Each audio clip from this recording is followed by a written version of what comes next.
Hello and welcome to the course of Digital Image Processing using Python. I am Mr. Ahmad and we will be discussing image sharpening, edge detection, Laplacian and gradient. Introduction to frequencies.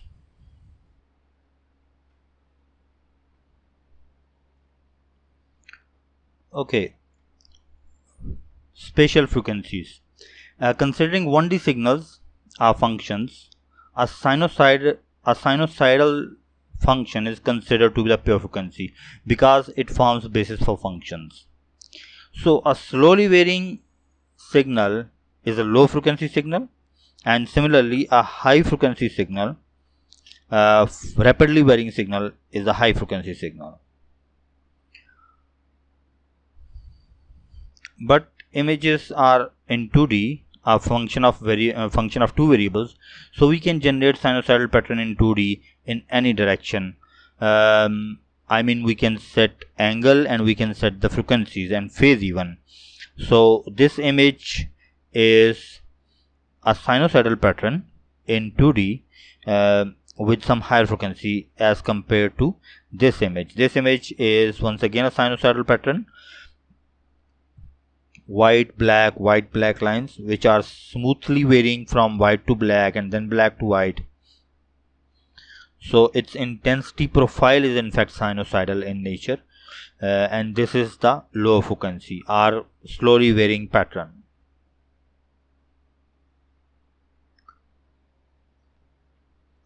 So image on the top left corner is a pattern of vertical lines, black and white lines, which are periodic in nature. One thing which requires your attention is square wave plotted just below this image, this one. So it's like this is just a one row of this image.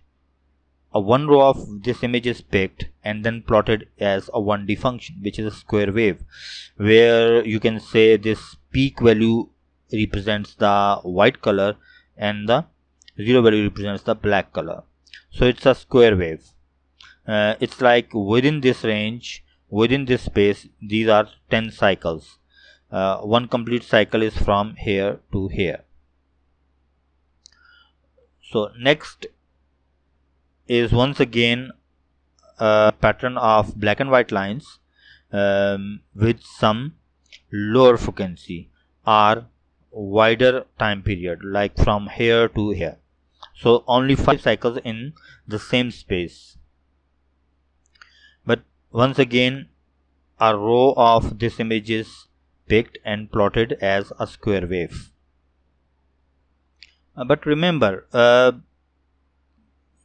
square wave or any sharp edge is in fact a very high frequency, and the reason is the term frequency is only valid for a pure frequency. Frequency is in general valid for all frequencies, but a pure frequency is like sinusoidal pattern like this one, and this square wave is in fact contains all the frequencies as described in Fourier transform. We will discuss about Fourier transform later on, but right now we would like to explore basic concept of frequency. So next is the sinusoidal pattern, where a line is extracted or picked and plotted in 2D, and it's a high contrast because the difference between the peak value and the least value is huge. And similarly another a low contrast sinusoidal pattern because the difference between peak and the least value is lesser as compared to this one. So mostly images are not just geometrical patterns, rather images are about sceneries, objects and shapes. So next is an image of penguins with very dark and very bright pixels, that is sharp edges.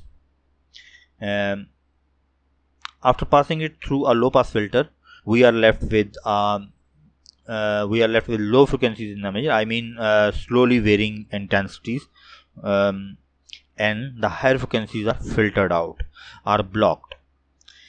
Whereas in the next image we have pass the same image from a low pass filter, a high pass filter, and we are left with only high frequencies, I mean sharp edges or sudden changes in intensities, and all the slowly varying regions are washed out.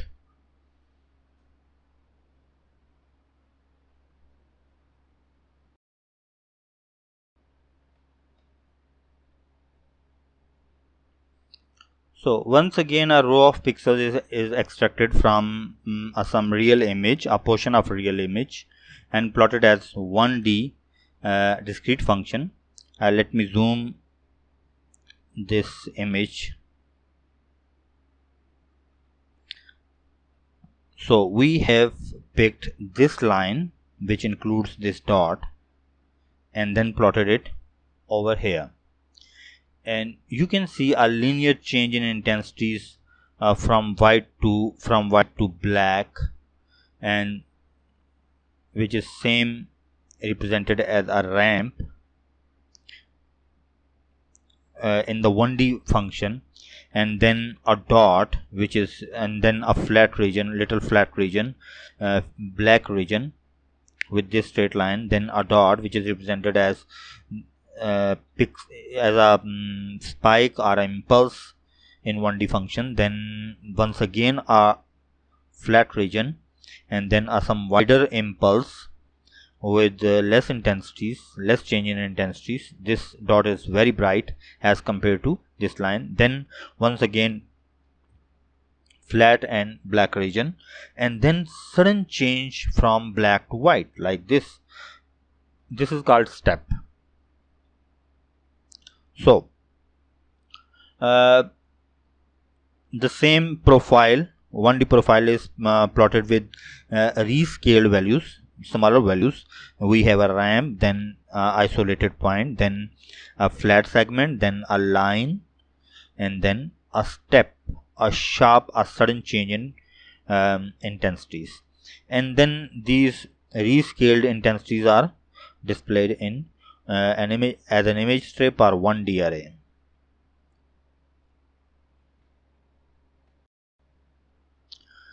So here is another example with variety of edges, a sharp change and a linear change. This one with very sharp change. You can see a step in 1D function, and then a linear change which is plotted as ramp, and then a spike. Remember, these edges are vertical and we are plotting just one row from each image, just to get an idea of the edge. I mean edges in images. There could be horizontal edges or edges in any direction in the images.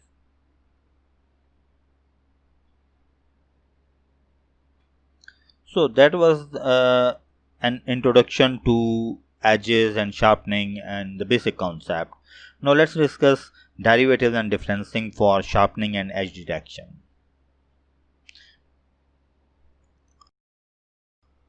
So image sharpening or edge detection is the problem we are going to address. This will help us in detection of objects autonomously, say a human face from a selfie camera, a table, a chair, an animal, a vehicle, and pedestrian for driverless cars. So it has huge application. So smoothing of images is like integration or summation in discrete domain, and similarly sharpening of images like differentiation or differencing. Say we have a function f of x equal to x. We can plot it using, so it's like a straight line at the angle of 45. That's the x-axis and f of x, and then its derivative would be like 1, a constant line. If plotted against x-axis, it's a constant line. So derivative of x is 1 and can be plotted as a constant line with zero slope. parallel to x-axis. And similarly, taking derivative of this constant line, we get a 0.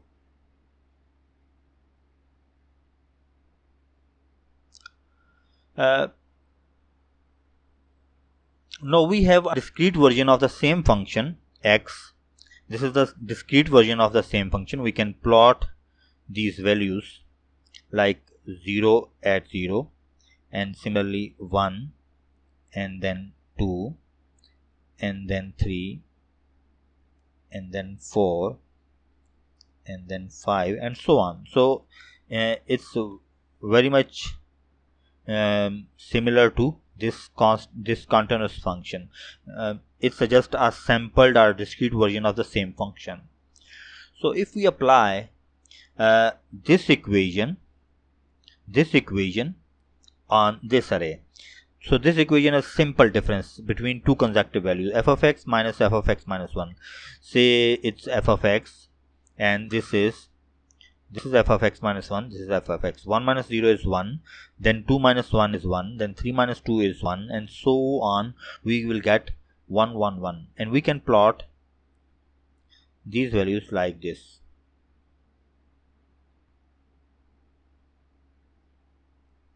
So it's a similar behavior, just like a constant line. So this is like a derivative in discrete domain. It's called difference equation. So we can simply take difference of two consecutive values. That's like computing a slope, because the distance between them is like 1. That is at 0 index, 1 index, 2 index, 3 index. So the formula of slope is y2 minus y1 over x2 minus x1. So we have 0 over here, 1 over here, 2 over here, 3 over here, and 4. And same is the height. So y2 minus y1 divided by x2 minus x1. So we will get x2 minus x1 equal to 1. So it doesn't matter at all. Overall, this is a generic equation of which approximates the derivative. So once again, applying same equation on this array like 1, 1, 1, and taking just subtracting the consecutive values. 1 minus 1 is 0, 1 minus 1 is 0, 1, which is very much similar to this 0. It's just a discrete version of this continuous 0.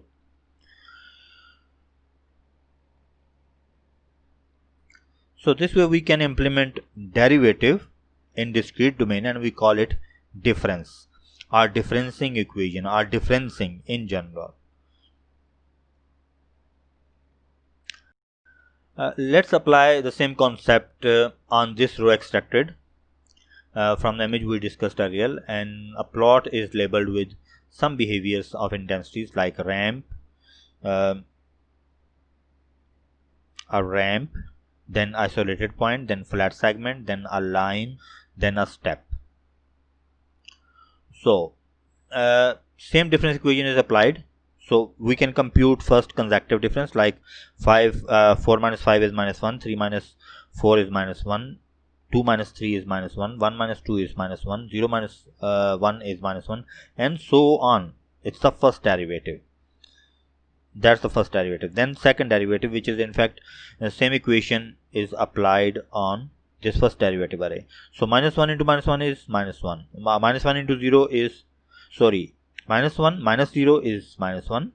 Minus 1 minus minus 1 is 0, and so on. These are the constant values. We will get 0 over here, and then these values, and then so on. So that's the second derivative. Just applying the same difference equation on first derivative, we can compute second derivative. This time we have selected different pixel profile. Once again, a row extracted from some image is plotted in 2D, and then its intensities, first derivative, second derivative, and then second derivative is plotted in second plot. So the first derivative is just these dots, and then this box with boxes. We have plotted second derivative with boxes. So you can see spikes on location where the edges are. Like there is an edge over here, a little smooth edge, but there is an edge. So in second derivative we got just a negative spike, small spike. And similarly some edge over here, though smooth edge, a very soft edge, but we have a positive spike over here. And then for a sudden change in intensity we got zero crossing. It's called zero crossing. That represents very sudden change, like 0 to 255 or 255 to 0. So this is called doublet phenomena, like bright then dark values. If we just rescale them and then we plot them, display them in an image, we will get some white and black boundary. This is called doublet concept, a derivative of impulse.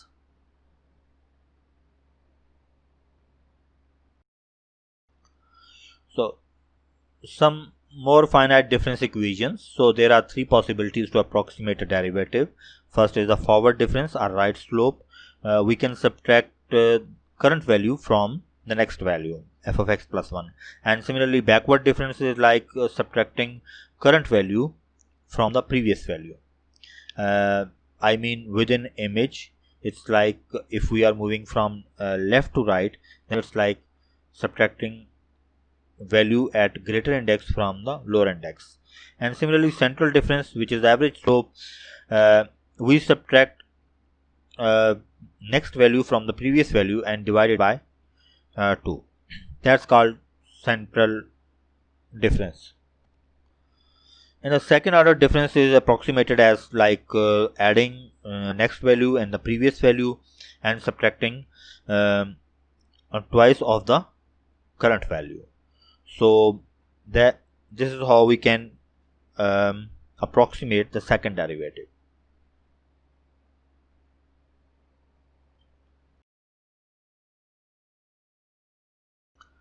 So edges are most of the time very sharp in nature, like this one, and similarly just a step function, and we can measure this change just using a derivative which provides us impulse for a step.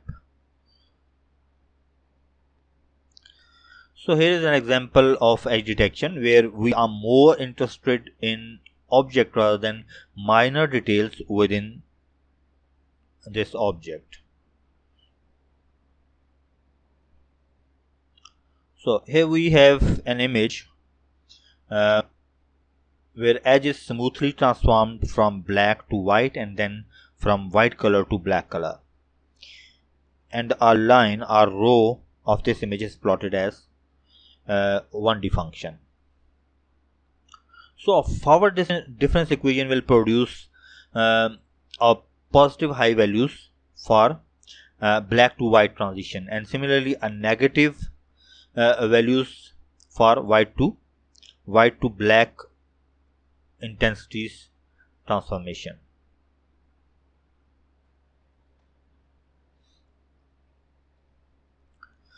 Here is the comparison. A sharp edge will produce just a spike or impulse in first derivative, whereas a smoother edge, a real or smooth edge, will produce some smooth curve as first derivative.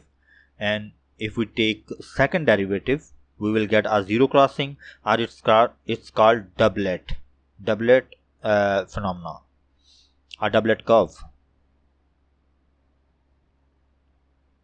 Okay, as our samples are uniformly spaced, like we have in the integer indices, and equation of slope is like y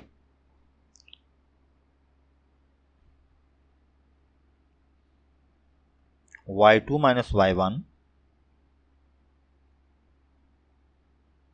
over x2 minus x1. So x2 minus x1 would be equal to 1 in case of consecutive samples, like in forward difference or backward difference. So x and x minus 1, if this is x, then x minus 1 would be over here, and this would be x plus 1, and similarly x minus 1 and x plus 1. So in case of forward or backward difference, we have the difference of indices is like equal to 1, x2 minus x1, x minus x plus 1, so that will produce 1. So there will always be a one denominator for these difference equations while calculating slope between two values, f of x minus f of x minus 1. But in case of central difference, like between f of x minus 1 and f of x plus 1, so the difference between x plus 1 and x minus 1, x plus 1 minus x plus 1, so it would be like equal to 2.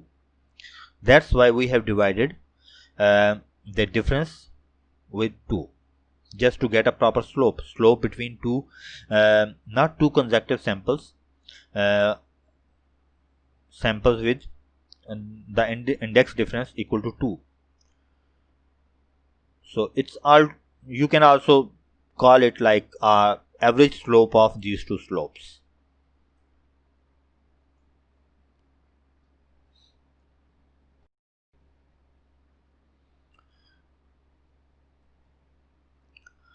So we have a continuous function like this one, and then the actual slope at this point u.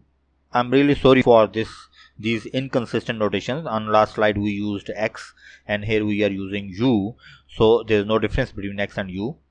I have taken pictures from the same book, but there is some inconsistency in notations. Hopefully this will not confuse you a lot.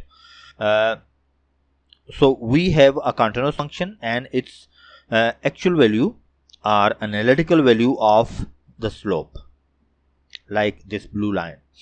And similarly we have the discrete version of the same continuous line, and then a second derivative is calculated using central difference, which is in fact used using previous value and the next value, like f of u plus 1 minus f of u minus 1 divided by 2. So you can see the estimated slope is like this one, and this is the actual slope, which are almost parallel right now over here.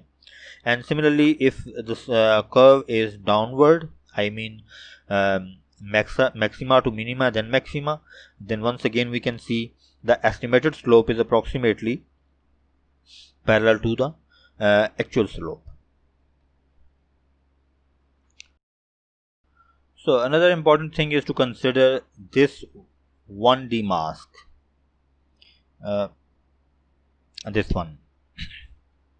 So the central difference equation is converted, this central difference equation is converted into 1D mask. So it's like 0.5 times u plus 1, and then 0 times f of u, then 0.5 times f of u minus 1. Sorry, this f of u minus 1 is placed over here because this comes earlier in indices and this comes later. So minus 0.5, then 0, then plus 0.5. We can take this 0.5 as common, or 1 by 2, so the mask would be like minus 101. So that's the horizontal mask. This is how we can convert any difference equation to a mask. Similarly, we can convert the second order approximation to a mask. Similarly, we can convert the forward difference equation to mask, like f of x has value minus 1 or a coefficient minus 1, and similarly f of x minus 1 has coefficient 0 and f of x plus 1 has coefficient 1. So that's equivalent to forward difference mask, and this is the same mask for central difference.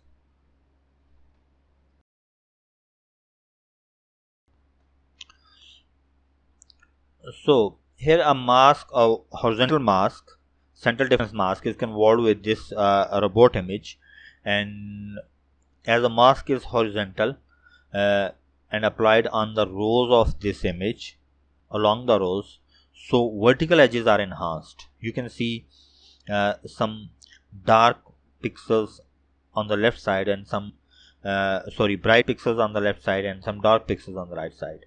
So these vertical edges are enhanced in comparison with the horizontal edges. Same mask but applied as column vector.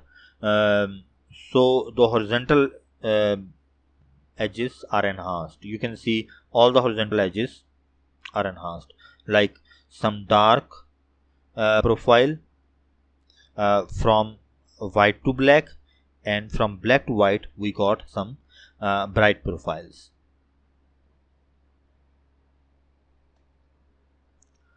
So image sharpening is the one problem and detecting edges is another problem, which leads us to object detection in fact. So we have mainly two approaches, standard approaches like using Laplace filter or Laplacian and unsharp masking. And there are other techniques which we'll discuss later on, but connected to first and second order derivatives, these are the two techniques.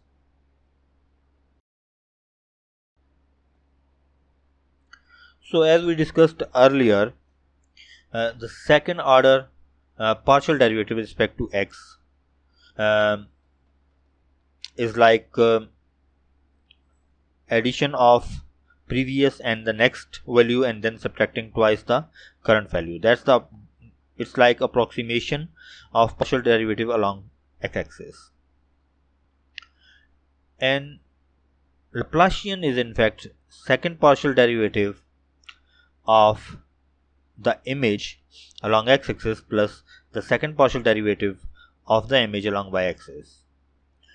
So we can approximate this difference equation using this mask: 1 at the place of f of x minus 1 and minus 2 coefficient of f of x, and similarly 1 coefficient of f of x plus 1. And similarly we can design the vertical mask as well, like for y-axis 1, minus 2 and 1. By adding these two we will get this 2D mask of size 3 by 3, like 0, 1, 0, 1, minus 4, which is in fact addition of minus 2 and 2, and then 1, and similarly 0, 1, 0. So we got this 3 by 3 two-dimensional Laplace filter, and we call it Laplacian operator. So here is another interpretation of the same concept, I mean Laplacian operator. As we know that the second order derivative is in fact a difference of first order derivative, two consecutive samples of first order derivatives. So first order derivative would be like f of x plus 1 comma y minus f of x y. So just like subtracting value at next location, value at the center from the next location. And similarly f of x minus f of x minus 1, it's in fact written for 2D images. We discussed it for 1D functions earlier. So f of x y minus f of x minus 1 comma y.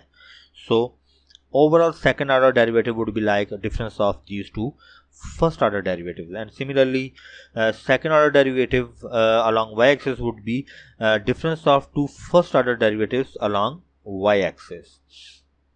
So just by simplifying this expression we get f of x plus 1, f of x minus 1, f of x y plus 1, f of x y minus 1, and then minus 4 times f of x y. Over here, same term over here, same term over here, and same term over here. So we can convert this difference equation to this same mask, like 1 over here at the location of f of x minus 1, and then 1 over here at the location of f of x plus 1, and 1 over here like f of y minus 1 location, and y of x f of y plus 1 location, and then minus 4 times f of xy. So we got the same Laplacian operator.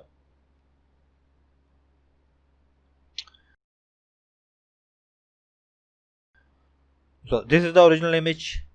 This is the output using second partial derivative in horizontal direction. So we can clearly observe a doublet phenomena along the vertical edges, like white and black profile, then black and white profile, which is in fact a doublet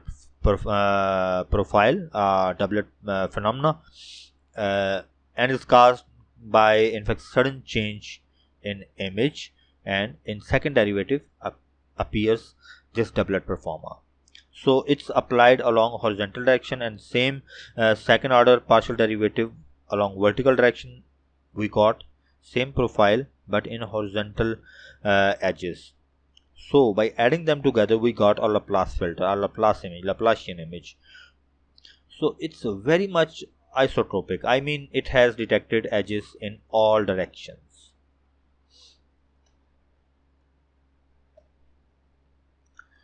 So mask on the leftmost position is a standard Laplacian mask, Laplacian kernel, which we discussed earlier. And the second from the left, this mask is just an improved version, which in fact considers the diagonal pixels. So the sum of all the pixels around central pixel are like 8. That's why we placed -8 over here. And these two masks are just negative version of the first two masks. So all these are in fact different varieties of Laplacian filter or Laplacian mask. So here is another example. We have the original image, then the Laplacian of this image. So you can observe this double line effect or black and white shade within this zoomed in a region. So this is the absolute value of the Laplacian, because a Laplacian of an image definitely will have negative values on the edges. So in image representation or displays, we usually use positive values to represent intensities. So just by taking absolute value of all the pixels or all the values in Laplacian image, we get this output, and then just selecting positive values we will get this output.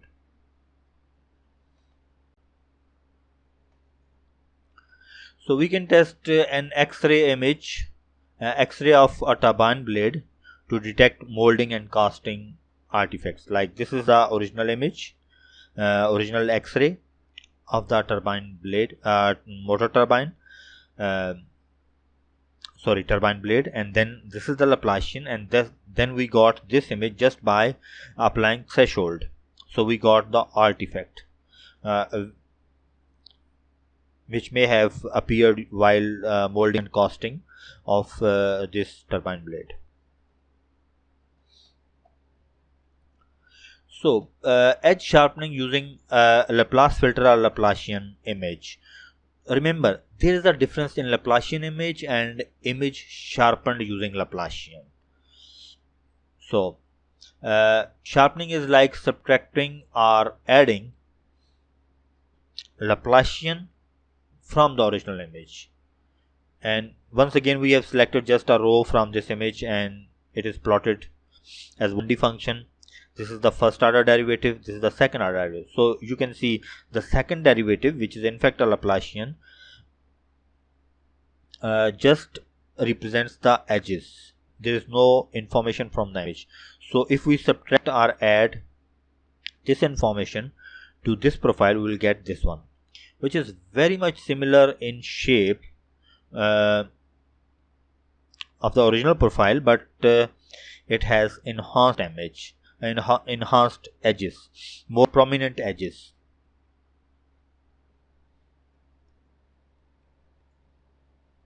Here is the 2D form of Laplacian image sharpening. So you have the original image, then Laplacian is either added or subtracted from the original image. So C could either be -1 for first two masks, and it could be +1 for the next two masks, which are in fact negatives of the first two masks. So in short, we add or we subtract Laplacian image from the original image considering these two masks. So the image on top left position is in fact an image a blurred image of North Pole of the Moon. So the source is NASA, and the next image which is in fact B image, is a Laplacian image or Laplacian image output of the Laplacian filter, Laplacian mask, and then this image is produced using this sharpening concept, considering a standard Laplacian mask like 1, 1, 1 and -4, and this image is generated using this improved Laplacian mask with C equal to -1. So amazingly, this is sharpened and edges are enhanced as compared to the original image. So we can observe a crisp in the image, which is in fact missing over here.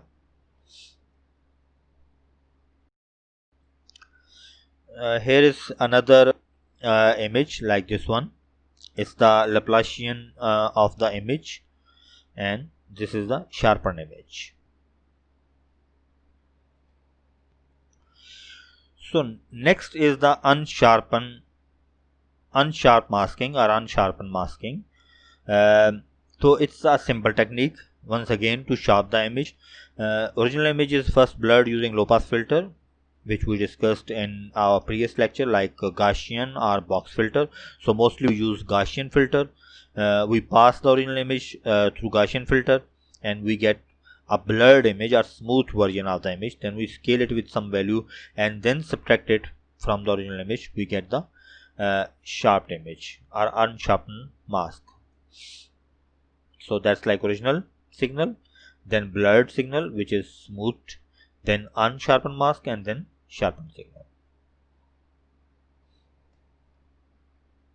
So it is a more generalized version of the same concept. First you have to blur the image like this, mean of the image, and then subtract the blurred image from the original image. You will get a mask, and then add that mask, a scaled version of that mask, to original image. This is the generalized form. There are two possible options. If k is equal to 1, then it's like a unsharpened masking, and similarly if k is some greater than 1 value, you will get high boost filtering. However, k less than 1 reduces the contribution of unsharp mask. So in general, this has reduced noise sensitivity due to smoothing. So improved control through parameter like sigma, which is used in smoothing, and k, which is used over here.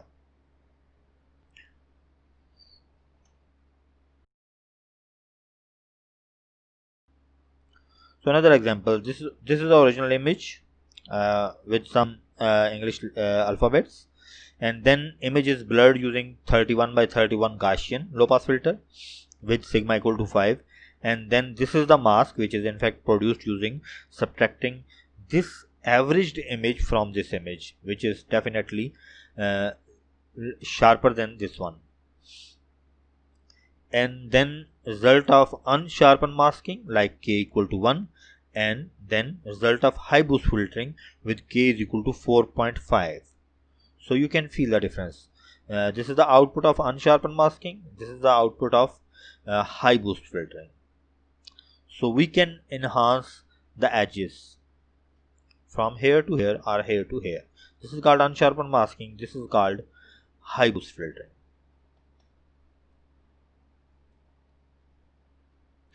Here's another example of unsharpened masking with two different values of sigma for a Gaussian filter, a low pass filter.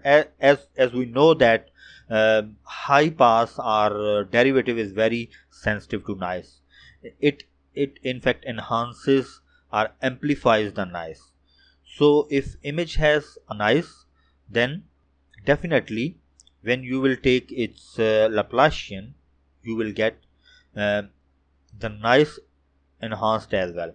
So making image more and more smooth with averaging and subtracting it from the original image, you will get a better result.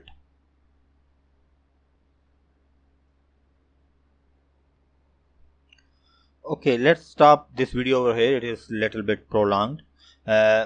let's see in the next lecture with almost same topic. We will cover same edge detection and sharpening of the images in next lecture. Thank you.